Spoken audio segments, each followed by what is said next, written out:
మాదిగల మూల పురుషుడు జాంబవంతుడు. సృష్టి మూలాలను తెలిపేది మాదిగల కులపురాణం జాంబపురాణం. ఇతడి పేరిటే మాదిగలను జాంబవంతులని, ఈ దేశాన్ని జంబూద్వీపమని అంటారు. నెల్లూరు జిల్లాలోని సుళ్ళూరుపేట సమీపంలోని మన్నారు పోలూరు గ్రామంలో అళగ మల్లారి కృష్ణస్వామి ఆలయంలో ఈ జాంబవంతుడికి గుడి ఉంది.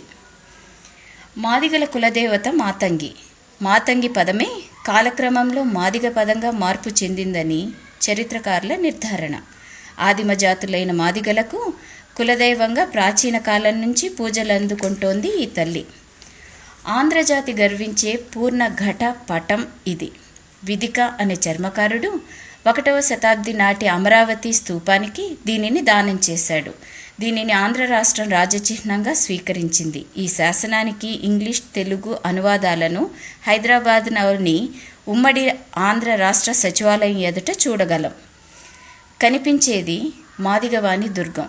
ఇది కడప జిల్లా రాయచోటిలోని సంబే మండలం రౌతుకుంట గ్రామం వద్ద ఉంది.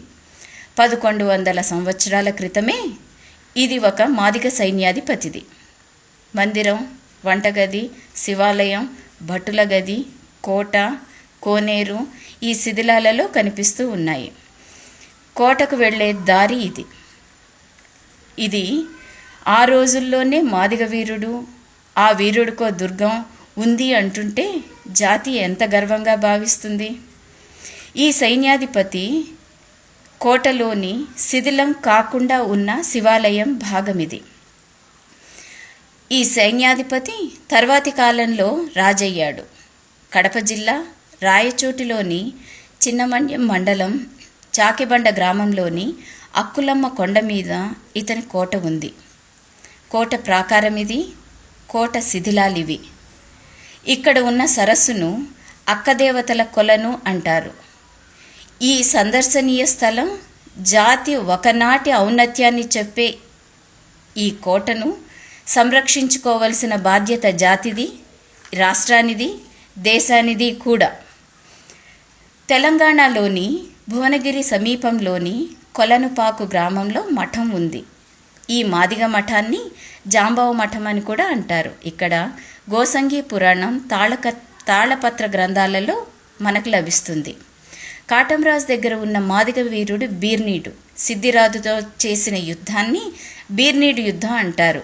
కనిగిరి నియోజకవర్గం పెదచెర్లోపల్లి మండలం పెదఅలవలపాడు గ్రామంలో ఈ వీరుడి శిలా విగ్రహం ఉంది. కొంగవాల్ కత్తిది మాదిగలకు ప్రత్యేకం. విశేష సందర్భాలలో దీన్ని వాడుతారు.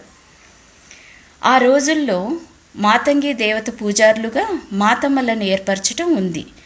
ఈ వ్యవస్థకు కర్నూలు జిల్లా తుడిమెల్ల గ్రామం దగ్గరలోని సురభేశ్వర కోనలోని విగ్రహాలు నిదర్శనంగా నిలుస్తూ ఉన్నాయి. 1895 కాలాల నాటి చర్మకారుల వృత్తిని, వస్త్రధారణను, ఇంటి తీరును, చర్మవాద్యమైన డప్పుతో ఆ కాలపు నాటి మాదిగ కళాకారులను ఇక్కడ చూడగలం. క్లౌ దొర భార్య అయిన రోషాంబి క్లౌ రాసిన వైల్డ్ సూయింగ్ శాండిల్స్ అనే గ్రంథంలో పై వివరాలు దొరుకుతూ ఉన్నాయి.